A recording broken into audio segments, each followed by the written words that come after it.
Hi everyone, Diane here. Welcome to my channel. Hope everyone's well and enjoying a nice summer.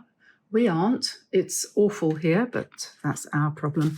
The roses, however, are enjoying the weather this year. I don't know quite why, but they seem to be doing very well all over the place. So I thought, why don't we paint some roses today? And that brought me, I'll come back to these in a minute.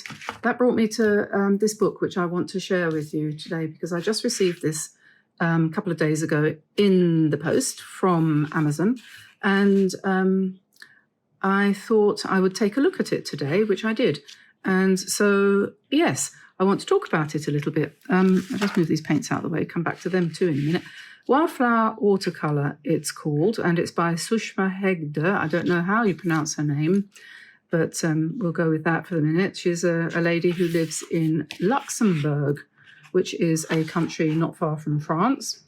Self-taught artist, illustrator and author, based in a little town in Luxembourg, and she enjoys painting flowers. And she's written this book, which is quite extensive. It's got, how many pages has it got? Nearly 200, 166, including the About Me bit at the back, 166 pages, all in full colour. Aren't we lucky these days to be able to have so many colour pictures in our books? I've got one book behind me on the shelf here by James Fletcher Watson, where he starts off by saying, this is a new edition of my book, and I'm so thrilled to be able to include colour pictures on every page, because in previous editions I was limited to only half a dozen colour photos. Just imagine, how would we live if we didn't have, you know, limitless access to colour photos? Good Lord, it must have been awful in those days, mustn't it? Ha ha. Anyway, so this is a quite good book. It follows the normal format. I think this lady might have originated in India. The name of her mother is Nirmala, who taught me to find joy in the little things in nature. Don't know anything about her except she lives in Luxembourg. I think she's on Instagram though, so if you want to follow up and find out who she is and why you should buy her book, you know, printed and bound in China. Okay, so yes, just going through this quickly. Introduction, why you might want to paint flowers like what she does. Supplies, talking a little bit about paper, paint, and so on and so forth. All very good. Nothing wrong with any of that. Basic techniques. Very difficult, actually, isn't it, to show people how to paint on paper. That is to say, it's obviously easier to demonstrate something on video, but in a book, the good thing about it is that you can always refer back to a particular page. I thought this painting was quite good. This one here, it looks very realistic. A tansy flower, very nice. I don't think I could do that. But anyway, so what I'm going to do today, after I've shown you these pages in this book, I'll do a quick flick through so that you can see whether or not you want to buy it.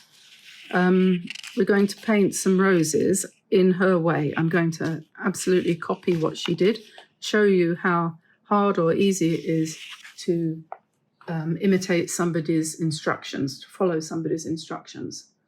Thought you might find that interesting to see how well or badly I do when I try to follow instructions. So we have various different flowers here, all sorts of natural looking flowers. She's quite good at getting a kind of nice blend of looseness and accuracy. She's not a million miles away from the real thing, but she's not obsessive about detail. And I think that's kind of what attracted me to her book, because that's basically my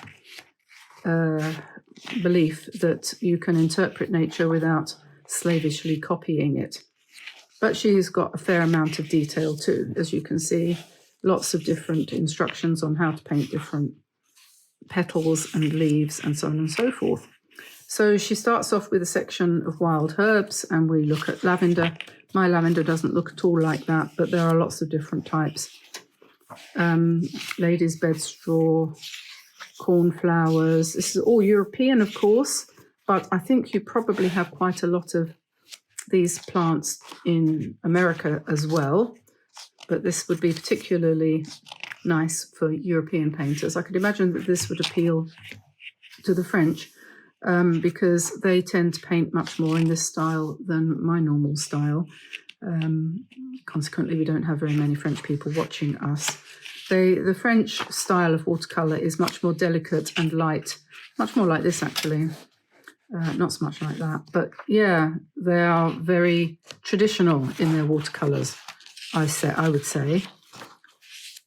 Whereas I tend to try to break away from that a bit.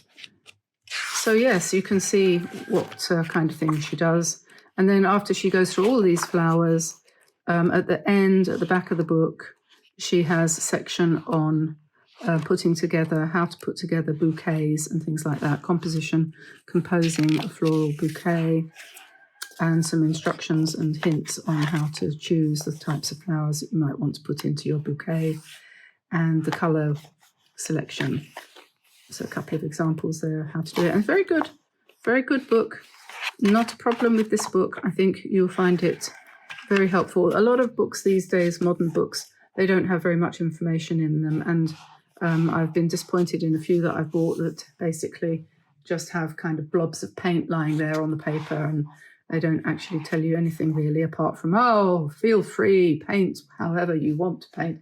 Yeah, well, you know, we can do that, but sometimes it's useful to have some more detailed instructions. So I am going to try to follow her instructions to paint the wild rose. Now, I've practiced this once. I think practice is important. I've practiced it. I'm not sure exactly what I think about what I've done. It's drying at the moment, so I'm going to pop that over there and get another piece of paper. I think I might work on a slightly bigger sheet.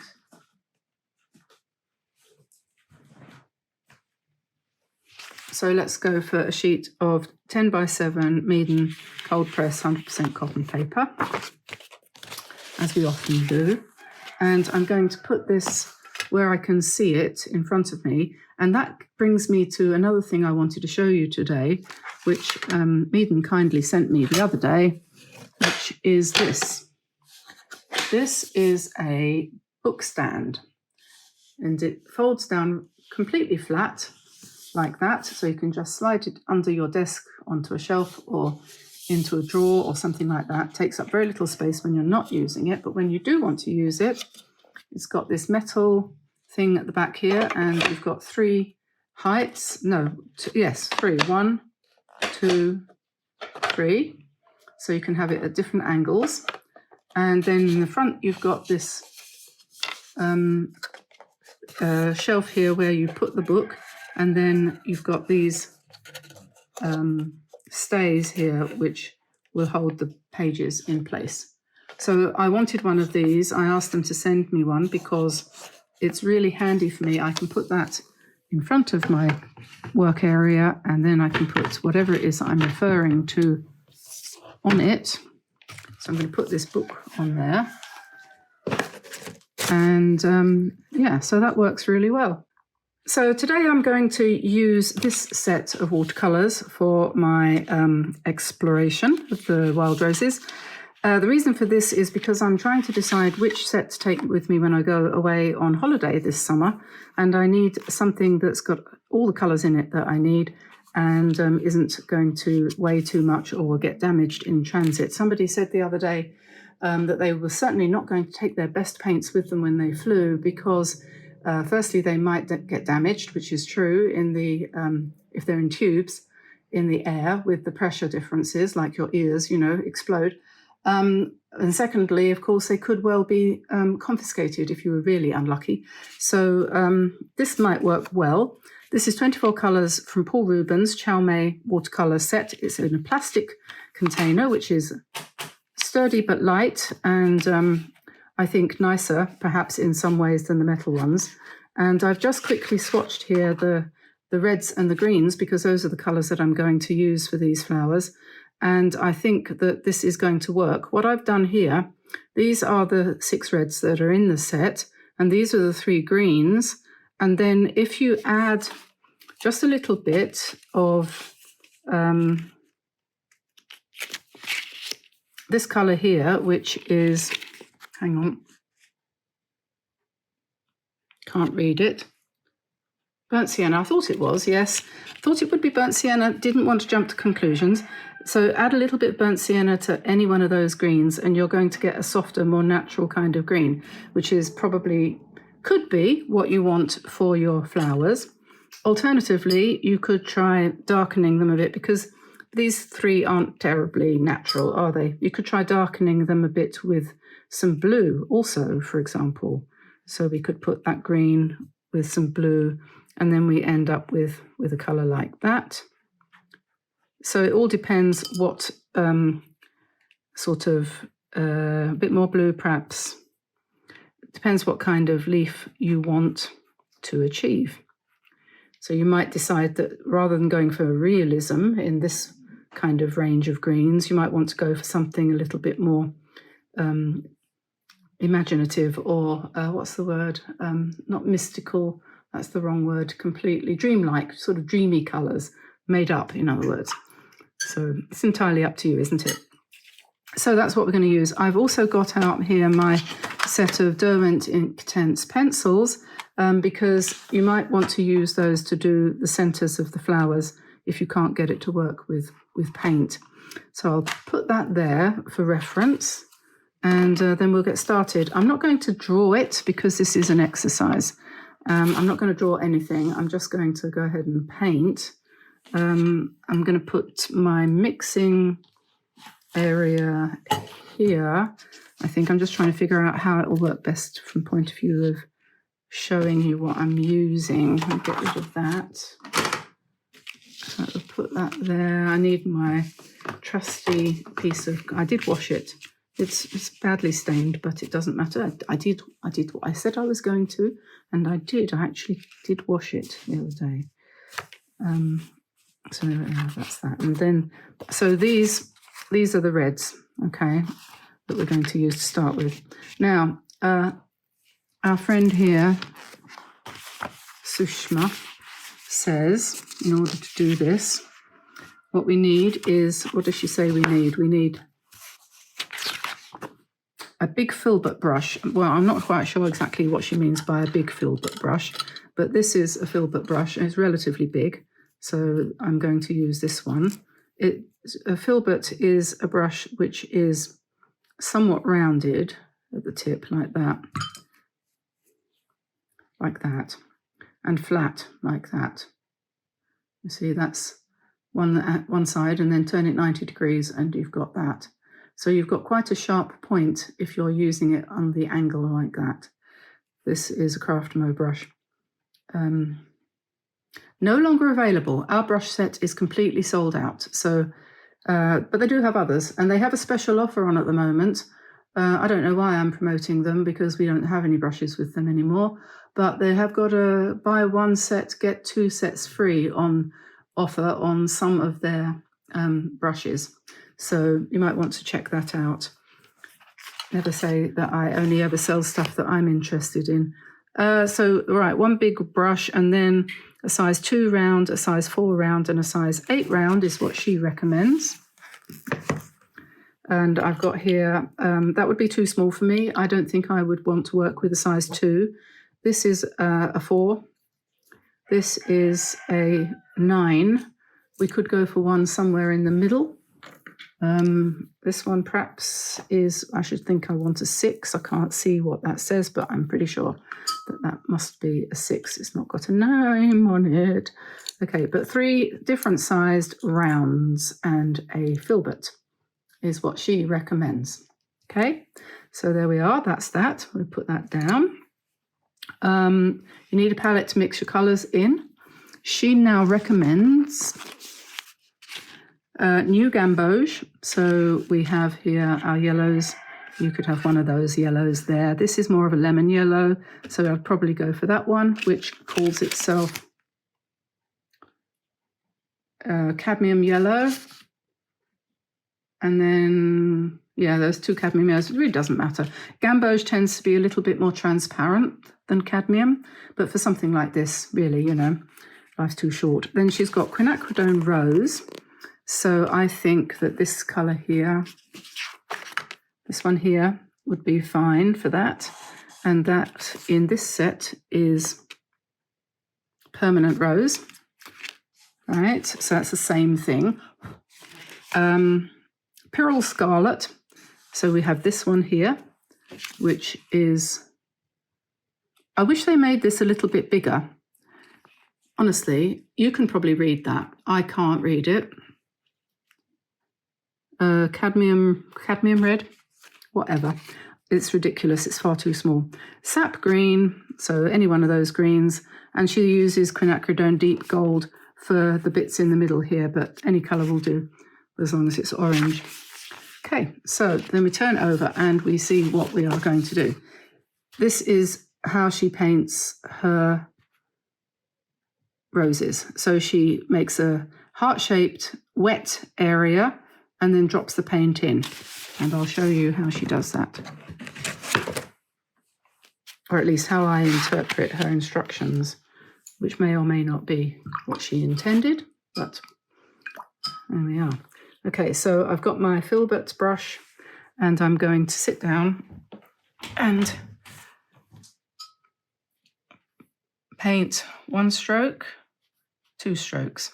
And you can't see what you've done until you take it and you tip it slightly and get the light on it, and then you can see what you've done. So you can either do 1 at a time, or you can do more than 1 at a time. So basically, it's up to you. But I think I'm going to do more than 1 at a time because I'll have to wash my brush in between each one. So I'm just painting heart shapes all around, very roughly, 5 of them, because most flowers have 5 petals. I don't know if that's true, but most of mine do anyway. So yeah, and the water will soak in. And then what you're going to do next is you are going to pick up some of your paint. And I think that's the rose. Yeah, this is rose pink, like that. And then you're going to drop. It's difficult because I can't see where I've wet the paper. So I'm just going to try to drop it in where I think I must have wet the paper.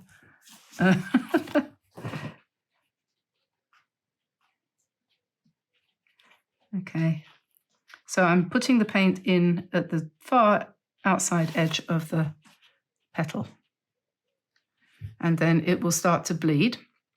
If I don't think I've put in enough, I think what she does then is she comes in with it a bit thicker and then adds a bit more at the edge there. And then if it doesn't flow into the center enough, push it with your brush a bit. So you could do that, but I know what will happen if I do that is I'll get back runs if I use too much water. So we'll try not to do that. So we'll just kind of drag it in a bit to the center.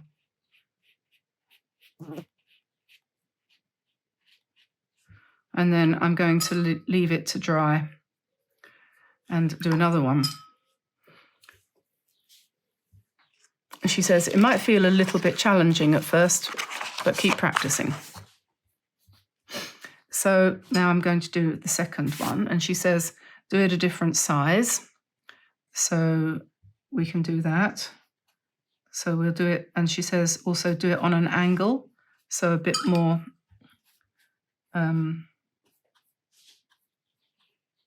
slightly oval rather than round. So we do the same thing, and we're going to have the same problem.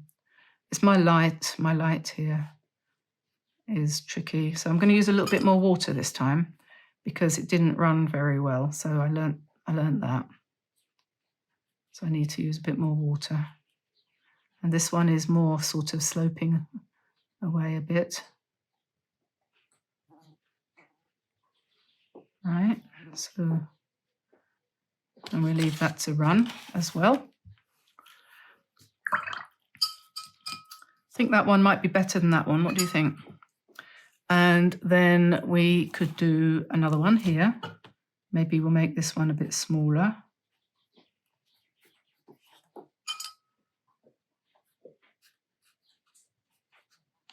Okay. I do them all three of them in the same color, all four, yeah, three of them in the same color.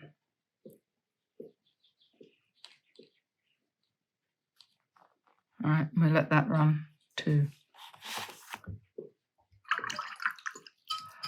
Okay, so then what does she do next? Wait for the petals to fully dry. With a wet, clean size 2 brush, dampen the center white region of the flower. So she goes and does the centers. So we might leave that for a minute so that it can continue to spread a bit more. Create another flower, and then, okay, so then she does the rose hips. So she does the rose hips next. So we're going to go for a brighter shade of red, which I think we'll choose this one. I was in somebody's garden yesterday and she had some Rosa rugosa, which I think is a more or less wild rose, and it had beautiful pink flowers a bit like this and the most amazing rose hips, and they were huge. The hips were absolutely huge and round like that, which isn't the shape that she's used here. She's used the more traditional oval shape, but I'm going to paint mine like that because that's what I saw yesterday. And we were quite struck by the fact that they were so amazingly huge and red. So we'll do that. We'll just paint some circles like that for, go away fly, for rose hips. And then we need to do something about the stems. So what does she say? Mix equal amounts of sap green and quinacridone deep gold with a little water to get a thick brownish earthy green. So this is sap green, or something similar to sap green, and mix it with quinacridone gold, which I think is this one. So I said burnt sienna. Burnt sienna will do. I think this is actually raw sienna, which is nearer to it, so we could do that. And if we don't like that, if that's not dark enough, we can add a bit of blue. So something like that would do. And then I'm going to put in the stems like that. I'm being bothered by a fly.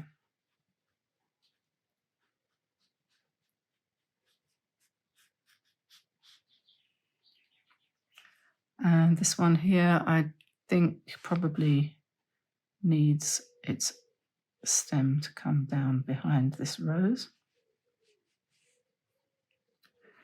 And then we can put in the stems for the rose hips.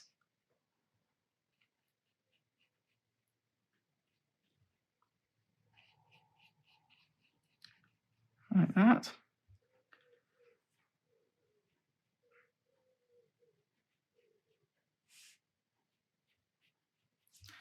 Okay, then we might want to get a bit more green and make it a bit darker. I quite like to do that, and then in places just kind of drop that in like that. And I think quite often rose hips have sort of things going on underneath them like this. I think I've broken away from her instructions a bit. Whoops. Okay, so what I'm going to do now, I'm going to stop and do what she said, which is to wait for it to dry. Well, I can't wait, so I'm going to use my hairdryer.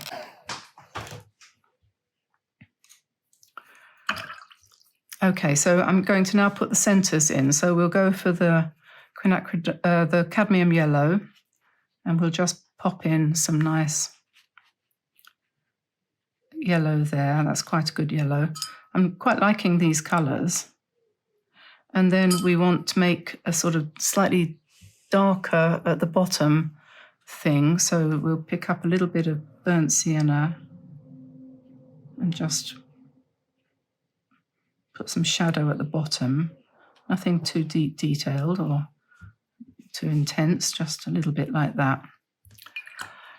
And then what does she say? Add little leaves at the base of the younger flower on the top to emphasize that it's pointing sideways, but we didn't do it quite like that, so we'll skip that. Make sure the stem looks sturdy by painting stiff lines with sharp ends. I've tried to do that. Now add more water to the green to start to paint the leaves. So I'm going to go to the bigger brush, I think, and we've got a little bit more water now. And this is one of my brushes. If you've got my set, this is the large, it's actually got my name written on it. This is the large round, which has a longer hair section than the typical brush. And I did that on purpose to give you a bit more flexibility so that when you paint, you get an interesting effect. And it makes it easier to paint leaves. Okay, and you can use plenty of paint and you get a lovely thin line for your stems and everything very easily with this brush. And we can just go crazy with leaves because you can have as many leaves as you want. And we all know how to paint leaves, we just need more practice. Isn't that right? So we'll just keep going. And this is the way I do it. I tend to sort of build the leaf up. And if you want to darken areas of it, you want to pick up a bit more green, darker green perhaps, and you mix it with some burnt sienna to get a nice earthy green.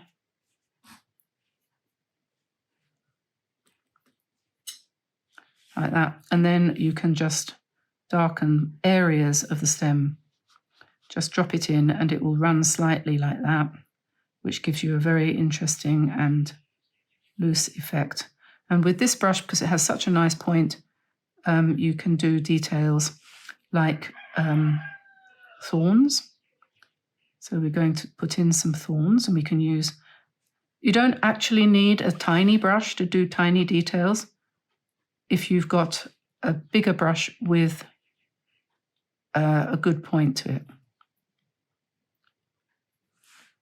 If you don't, then you probably will need a small brush, but you don't if you've got one that's got a nice point like this.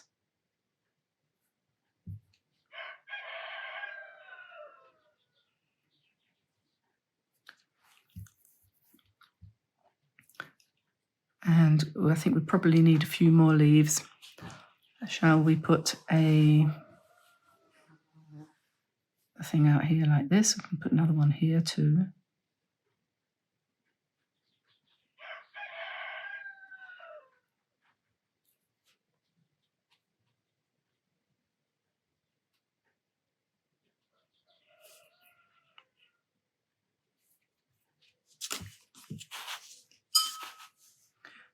And we probably want some leaves up here behind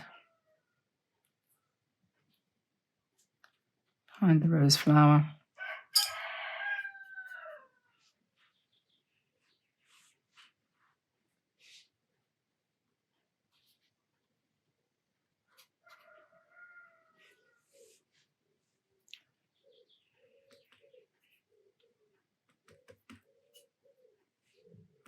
The burnt sienna and this green here, which is a kind of emerald green colour, it makes a nice brownish green. You can put in some shadow behind your, and this needs a bit more, I think. Does it?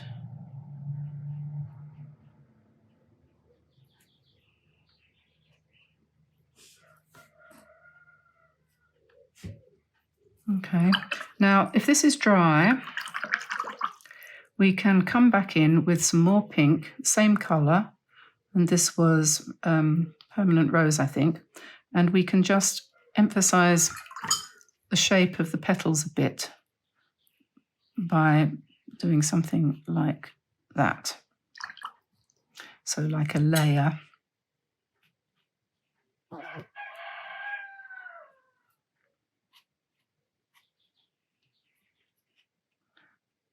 and some sort of indicators of the direction of the petals growth, something like that. It'll be lighter once it's dry. So we just want to just indicate that there are separate petals.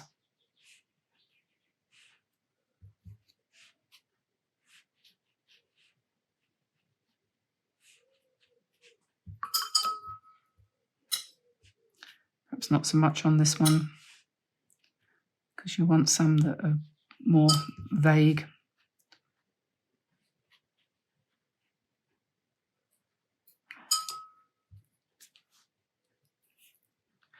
And then what does she say next?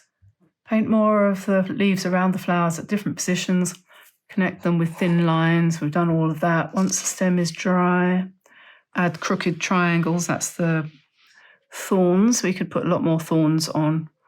Once the flower is fully dry, use the small brush to add little lines and dots at the yellow centers of the flowers to show the stamens. Okay, I have to grab the hairdryer again for that. Now, what we could do here, what we could do with here that we don't have, would be a nice close-up of the center of the flowers, because she's got these pictures here, and you can sort of see what she's done, but in the instructions, you can't really see, not very well anyway, without a magnifying glass. So if I were writing this book, I would have liked to have seen some more detail, and this is a photo of a real flower, but it is, unless you're looking at it with a magnifying glass, it's really hard to see. So you need the actual flower in order to be able to do that properly. And we don't always have a flower in front of us, do we? Anyway, so that's just one minor gripe. So I'm going to take some raw sienna here and mix that up reasonably thickly, and then do, she suggests, little lines using the tip of the brush and some dots.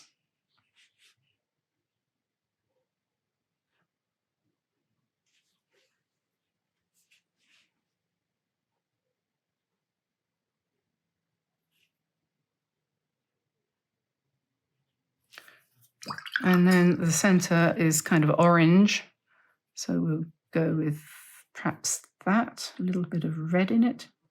So we'll put a center which is kind of orange, like that.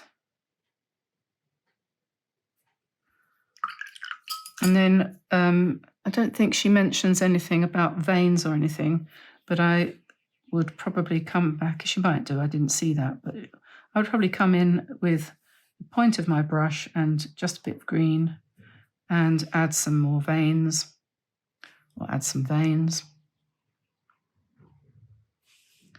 loosely. Don't worry too much about detail, but just some loose veins because, you know, makes them look more like leaves. And then I'm going to, oh, go away, fly, add a few more spiky bits for thorns. It's fun, quite like doing that, could do a lot of thorns. And we could add more leaves, we definitely could add more leaves. We're fairly light on the leaf front here, but I think probably that gives you a good indication. And you can judge for yourself how you think I did with my painting. I think it's a very nice book and I think you would enjoy it. So I'll put the information as to how you can get hold of this if you haven't already got it in the description below. And yeah, so truly, I was trying to follow her instructions as closely as I possibly could without losing my mind. And I think that worked quite well. So thank you, Sushma. Hopefully a few more people will buy your book. And I will let you go now. I don't know why I suddenly feel hungry. I'm on a diet. I need to lose a couple of pounds. I've been eating too much. So that's why I'm hungry. That's good. It means I'm losing calories, using calories. Okay. I'm going to say goodbye for now, and I will see you. Oh, by the way, look on the community post, which has changed its name on YouTube from community to posts. I don't know why, but they've changed the name. So if you're looking for the community, you'll find it under posts. And later on today, we will be announcing the name of the 2 winners of the competition that we started last week. And there'll be another competition, another giveaway next week. So keep watching, and I'll see you again soon. So bye for now, everybody. Bye-bye.